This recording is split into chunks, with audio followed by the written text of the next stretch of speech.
Welcome to my channel study with Akash. এখানে আমরা রোজ কিছু গুরুত্বপূর্ণ কারেন্ট অ্যাফেয়ার্স দেখব। রোজ কারেন্ট অ্যাফেয়ার্স প্র্যাকটিস করলে পরীক্ষার সময় খুব সহজেই কারেন্ট অ্যাফেয়ার্সগুলি করা যায়। তো দেখে নেওয়া যাক আজকের কিছু গুরুত্বপূর্ণ কারেন্ট অ্যাফেয়ার্স।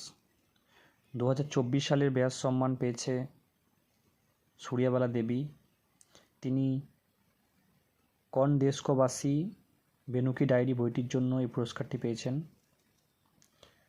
1991 সাল থেকে কে বিড়লা ফাউন্ডেশনের পক্ষ থেকে এই পুরস্কারটি দেওয়া হয়। ওয়ান নেশন ওয়ান ইলেকশন, এটি সংবিধানের 129th amendment. World's fastest train prototype বানিয়েছে চায়না, এটির নাম হলো CR450। Critical space docking mission launch করেছে ইসরো, মিশনটির নাম হলো স্পেডেক্স। এটি PSLV C60 রকেটের দ্বারা লঞ্চ করা হয়েছে।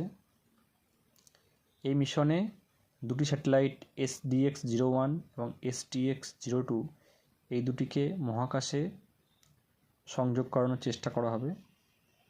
এর আগে আমেরিকা, চায়না এবং রাশিয়া এই মিশনটি করতে সক্ষম হয়েছে। ইন্ডিয়াস ফার্স্ট গ্লাস ব্রিজ, যেটি সমুদ্রের ওপর বানানো হয়েছে, এটি তামিলনাড়ু কন্যাকুমারীতে অবস্থিত। এখানে রয়েছে স্ট্যাচু অফ উইজডম, যেটি তামিল কবি থিরুভাল্লুভারের নামে বানানো হয়েছে। তিনি তামিল কবি এবং দার্শনিক। কাম্যা কার্তিকেয়ান হলো সবথেকে কম বয়সী মহিলা যিনি 7টি মহাদেশের 7টি শৃঙ্গ জয় করেছেন।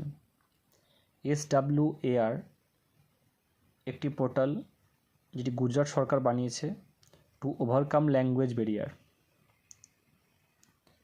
গুজরাটের CM হলেন ভূপেন্দ্র পাটেল। কাগিয়েত ড্যান্স ফেস্টিভ্যাল সিকিমে অনুষ্ঠিত হচ্ছে। ছত্রপতি শিবাজি মহারাজের মূর্তি প্যাংগং সো লেকে স্থাপন করা হয়েছে, এটি বানিয়েছে ইন্ডিয়ান আর্মি। এই লেকটি তোমরা 3 ইডিয়টস সিনেমায় দেখতে পাবে। প্রো কবাডি লিগ চ্যাম্পিয়ন হয়েছে হরিয়ানা স্টিলার্স, তারা পাটনাকে পরাজিত করেছে। ওয়ার্ল্ড সি কনফারেন্স অনুষ্ঠিত হয়েছে তামিলনাড়ুতে। Oxford word of the year বিবেচিত হয়েছে ব্রেন রট। RBI এর 26th গভর্নর হলেন Sanjay Malhotra. World meditation day হিসেবে 21 ডিসেম্বরকে পালন করা হবে। 10th আয়ুর্বেদ কংগ্রেস উত্তরাখণ্ডে অনুষ্ঠিত হয়েছে। ফ্রান্সের নতুন PM হলেন ফ্রাঁসোয়া বেইরু। প্রেসিডেন্ট কালার অ্যাওয়ার্ড পেয়েছে ছত্তিশগড় রাজ্য। তো আজকে আমরা এই কারেন্ট অ্যাফেয়ার্সগুলো দেখলাম, এর সাথে আমরা রোজ কিছু স্ট্যাটিক জিকেও আলোচনা করব। আজকের বিষয় হলো সেন্সাস। আমাদের যে গত সেন্সাসটি হয়েছিল 2011 সালে, সেই সম্বন্ধে কিছু তথ্য উপরে দেওয়া আছে, তোমরা স্ক্রিনশট নিয়ে দেখতে পারো।